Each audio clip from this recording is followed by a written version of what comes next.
రాష్ట్రంలో నమోదవుతున్న Guillain Barry syndrome పై వైద్య ఆరోగ్య శాఖ మరియు రాష్ట్ర ప్రభుత్వం నిరంతరం అప్రమత్తంగా ఉంది. వైద్య ఆరోగ్య శాఖ ఉన్నతాధికారులు అదేవిధంగా శాఖ ప్రత్యేక ప్రధాన కార్యదర్శి ఎంటి కృష్ణబాబు గారు నేను కూడా నిరంతరం దీని మీద సమీక్షలు నిర్వహిస్తూ ఉన్నాం.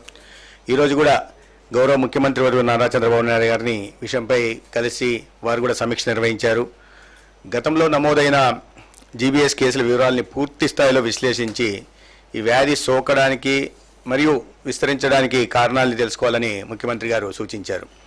వారికి మేము చెప్పినప్పుడు గత సంవత్సరం మొత్తం రాష్ట్రంలో 301 కేసులు నమోదయ్యాయని చెప్పినప్పుడు వారి 301 కేసుల్ని ఒక్కొక్క కేసుని విడిగా విశ్లేషించి కారణాలు ఏంటి, ఇంత పెద్ద మొత్తం రావడానికి ప్రతి సంవత్సరం వస్తూ ఉంటాయి, కానీ గత సంవత్సరాన్ని తీసుకొని ఒకసారి విశ్లేషించాల్సిందిగా వారు కోరడం జరిగింది.